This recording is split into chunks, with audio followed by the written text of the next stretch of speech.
یا ایک اگر ہم نے کھانا پکایا، خوب غور سے سنیے گا، بات تھوڑی سی الگ ہو رہی ہے لیکن فائدے کی ہے.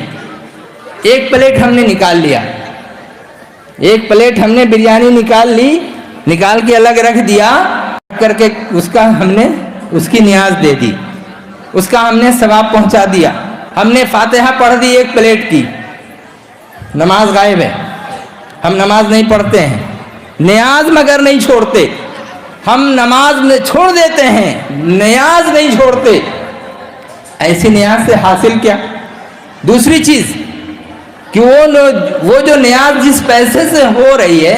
اس میں جو جس کو ہم تبرک کہیں گے وہ ہمارا کس پیسے کا ہے؟ ہم بینک میں سود اگر رکھے ہوئے ہیں، LIC کیے ہوئے ہیں، فکس ڈپوزٹ کیے ہوئے ہیں، ریکرنگ اکاؤنٹ کیے ہوئے ہیں، ان سب میں جو سود آ رہا ہے اس کو تو ہم الگ کر نہیں رہے ہیں، ہم تو اسی میں سے پورا ملا کر کے صاف بھی، گندا بھی، حلال بھی، حرام بھی مکسچر کر دیا، اور کر کے ہم اس پیسے سے ہم کیا بنا رہے ہیں؟ تبرک. تو کہنے والے کہتے ہیں، پوچھنے والے نے پوچھا کہ آپ لوگ تو فاتحہ ہی نہیں کرتے، حقانی والے فاتحہ ہی نہیں کرتے. اب سوچئے ہم پر اتنا بڑا الزام کہ ہم فاتحہ ہی نہیں کرتے. 5 وقت تو فاتحہ روز پڑھتے ہیں، 5 وقت نماز کے بعد 7 فاتحہ ہم روز پڑھتے ہیں. 5 وقت ہم اپنے لوگوں کو بھی، اپنے مردوں کو بھی ثواب پہنچاتے ہیں، ان کے مردوں کو بھی ثواب پہنچا دیتے ہیں. جو اعتراض کر رہے ہیں ان کے بھی مردوں کو ہم ثواب پہنچا رہے ہیں، اپنے لوگوں کو تو ہم پہنچا ہی رہے ہیں. جتنے اس وظیفہ کو پڑھنے والے ان سب کو تو ہم ثواب پہنچا ہی رہے ہیں. تو آخر یہاں آپ کہتے ہیں کہ ہم ایک ہی پلیٹ پہ فاتحہ کرتے ہیں، تم لوگ کیوں نہیں کرتے ہو؟ میری مائیں اور بہنیں اور بھائی حضرات یہ سن کر کے رکھیں، ایک پلیٹ آپ نے تبرک بنا دیا اور باقی دیگ کا کھانا کیا ہوا؟ اس باقی دیگ کے کھانے کو کیا کیا؟ اور ہم لوگ الحمدللہ کیا کرتے ہیں؟ پورے دیگ کی فاتحہ کرتے ہیں، پورے دیگ کو، ہاں پوری دیگ کو فاتحہ کرتے ہیں. قریب سے بھی کرتے ہیں، دور سے بھی کرتے ہیں، مجلس میں بھی کیا. اب مجلس کے بعد اسپیشلی جب تبرک تیار ہو گیا تو ایک آدمی جا کر کے فاتحہ بھی پڑھ کے آئے. دولہا بھائی اللہ کی رحمت نازل ہو رحمت اللہ علیہ، میں نے کتنی مرتبہ دیکھا، مرشد کا حکم ہے چلو پہلے چل کے فاتحہ کرو. میں تو دنگ رہ گیا. میں نے سنا تھا کہ تبرک، لیکن تبرک جب تک کہ فاتحہ نہ ہو تبرک کیسے ہوگی؟ وہ ارے بزرگوں کا جو پیسہ ہے نا، اس پیسے سے اگر ایک دانہ بھی مل جائے وہی تبرک ہے، اس پر چاہے فاتحہ دو یا نہ دو. لیکن جب اس پر فاتحہ دے دی گئی تو وہ ڈبل تبرک ہو گیا. لیکن جو دانہ، جو کھانا جس کے پیسے کا کوئی اصل سمجھ میں نہیں آتا، ہوچ پوچھ ہے، اس کو تو ہم تبرک کیا، ہم تو حلال بھی نہیں سمجھ پاتے ہیں، پوری طرح مشکوک ہے. ہم یہ نہیں کہتے کہ حرام ہے، مشکوک ہے، شک والا ہے،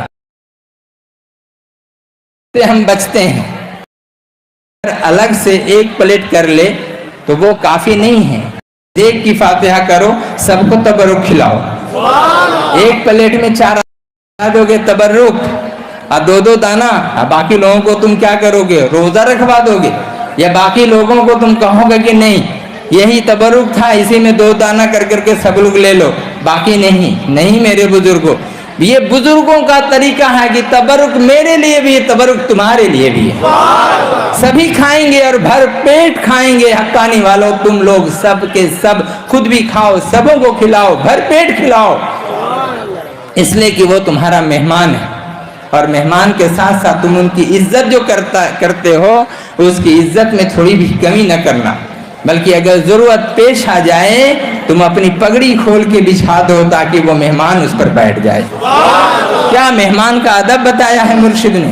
صوفی اذان گاچھی رحمت اللہ علیہ نے مہمان کا ادب. ہم لوگ تو نہیں کر پاتے بھائی، نہیں کر پاتے، اللہ معاف فرمائے. لیکن جہاں یہ سارے معاملات ہوں، ان معاملات کو ہم کیسے لے کر کے بھولیں. تو کہنے کا مقصد میرا یہ ہے کہ سب سے پہلے نیاز دینے والوں نماز کی پابندی کر لو. نماز پابندی کرو گے پھر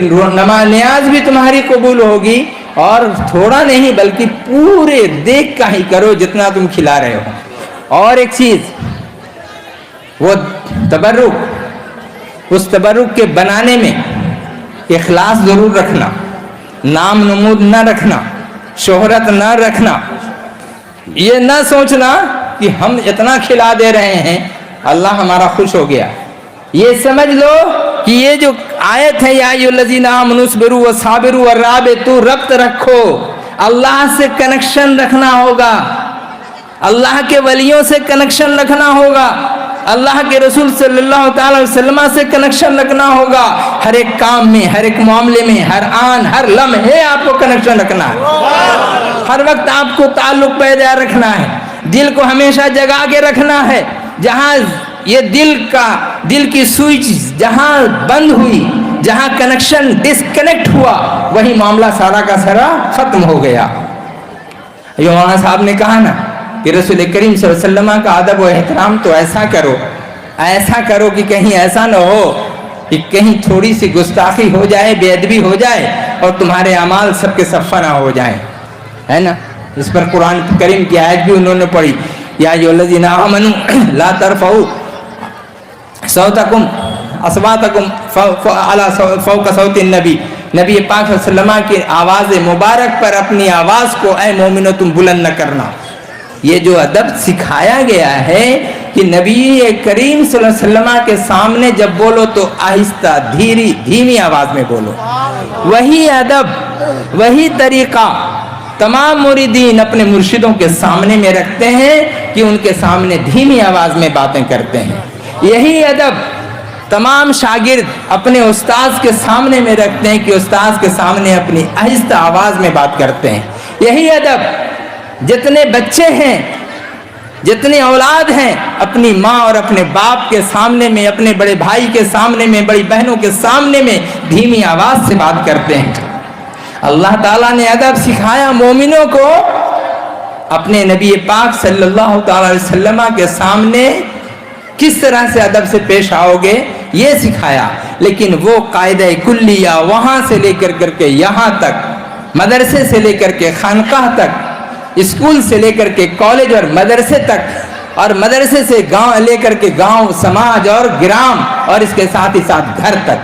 ہر ایک انسان کے معاملات میں، زندگی میں یہ ادب و احترام اللہ تعالیٰ نے سکھا دیا، یہ درس دے دیا۔ خبردار خبردار تم بے ادب نہ بن جانا،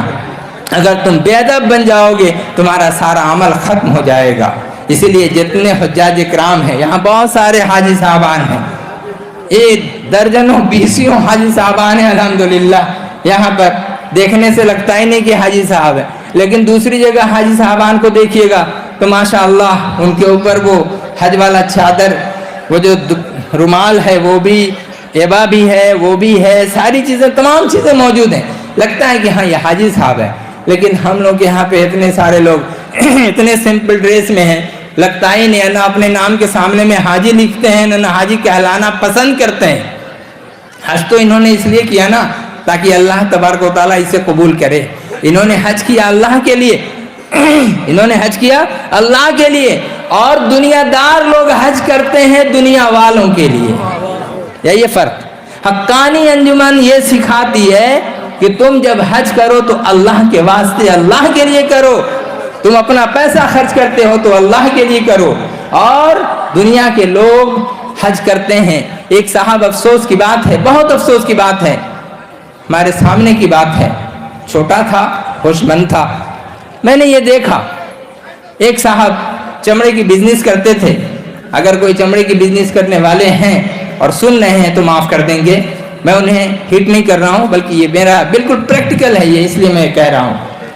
حج جیسی سعادت جس بندے کو نصیب ہو جائے اسے اللہ کا کروڑوں شکریہ ادا کرنا چاہیے، کروڑوں شکریہ ادا کرنا چاہیے کہ اللہ نے اپنے گھر کی زیارت کروائی، طواف کروایا، اور حجر اسود کو بوسہ دلوایا، مقام ابراہیم پہ نماز پڑھنے کا موقع دیا، مزدلفہ میں جانے کا موقع دیا، عرفات میں ٹھہرنے کا موقع دیا، مینا میں قربانی کا موقع دیا، سارا کچھ دیا، اس پر تو کروڑوں شکریہ ادا کرنا چاہیے۔ بجائے شکریہ ادا کرنے کے وہ حاجی صاحب فرماتے ہیں کیا؟ لوگوں سے بات چیت ہو رہی ہے، بات چیت کرتے کرتے حاجی صاحب کچھ چونکہ بزنس کر رہے تھے، اس میں جھوٹ سچ کچھ ملا دیا انہوں نے۔ جیسے جھوٹ سچ ملایا، سامنے والے نے ٹوکا،